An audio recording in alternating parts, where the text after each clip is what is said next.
Hello friends, ഇന്ന് എന്നെ കാണാൻ വേണ്ടിയിട്ട് മലപ്പുറത്തുനിന്ന് ഒരു യൂട്യൂബർ വരുന്നുണ്ട്. ഫാമിലി ആയിട്ടാണ് കേട്ടോ അവർ വന്നത്. ശരിക്കും പറഞ്ഞാൽ അവർ സർപ്രൈസ്ഡ് ആയിട്ടാണ് കേട്ടോ വന്നത്.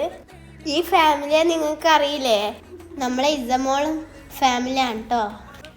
ഇന്നലെ രാത്രിയെ ലൊക്കേഷൻ ചോദിച്ചിട്ട് മെസ്സേജ് ഇട്ടിരുന്നു. പക്ഷെ ഇന്ന് രാവിലെ വരുമെന്ന് നമ്മൾ പ്രതീക്ഷിച്ചിട്ടേ ഇല്ല.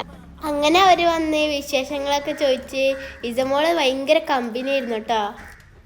അവരായിട്ട് ഉമ്മയായിരുന്നു കേട്ടോ കോണ്ടാക്റ്റ്. ഞാൻ ആദ്യമായിട്ടാണ് അവരെ കാണുന്നത്. അതുകൊണ്ട് തന്നെ അവരെ ഫേസ് ഭയങ്കര മടിയായിരുന്നു. അവർ 4 പേരാണ് വന്നത്. ഇസമോളും ഇസമോളിൻ്റെ ഉപ്പയും ഉമ്മയും പിന്നെ ഉപ്പാൻ്റെ പെങ്ങളെ മോളും. പിന്നെ ഇസമോൾ എനിക്കൊരു ഗിഫ്റ്റ് തന്നായിരുന്നു കേട്ടോ, പെർഫ്യൂം. ഇതവർ സെയിൽ ചെയ്യുന്നതാണ് കേട്ടോ. എനിക്കവർ 4 ഫ്ലേവർ കൊണ്ടു തന്നിനെ. ജോർദാൻ, ചോക്ലേറ്റ്, നിന്ന, 4x4. ഇത് 4 എനിക്ക് കിട്ടിയത്. എനിക്കിതിൽ ഏറ്റവും ഇഷ്ടപ്പെട്ടത് 4x4 ആണ്. നല്ല സ്മെല്ലാണ് കേട്ടോ. വേണ്ടവർ ഇവരുമായിട്ട് കോണ്ടാക്ട് ചെയ്യണേ. ഇസക്കുട്ടി നല്ല കൂട്ടായിരുന്നു കേട്ടോ. അവരെല്ലാവരും എന്നോട് കുറേ നേരം സംസാരിച്ചു കേട്ടോ. അങ്ങനെ എനിക്കും കിട്ടി പ്രതീക്ഷിക്കാത്തൊരു അനിയത്തിക്കുട്ടി. അപ്പം എനിക്ക് ഏറ്റവും പ്രൗഡായി തോന്നിയത് എന്താ അറിയോ? ഇക്കാൻ്റെ ഭാഗ്യം ഐത്യാണ് കേട്ടോ.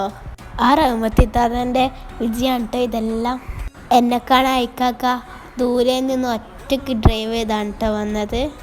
നല്ല അഭിമാനം തോന്നിയ നിമിഷമായിരുന്നു കേട്ടോ എനിക്കത്. എന്നോടുള്ള ഇഷ്ടം കൊണ്ട് അവർ ഇത്രയും റിസ്ക് എടുത്ത് എന്നെ കാണാൻ വന്നില്ലേ. അങ്ങനെ ഇസമോള് യാത്ര പറഞ്ഞു പോയപ്പം ഒരു വിഷമം. പക്ഷെ ഇനിയും വരാമെന്ന് പറഞ്ഞപ്പോൾ സന്തോഷമായിട്ടോ. അപ്പം അടുത്ത വീഡിയോ കാണാം. Bye bye.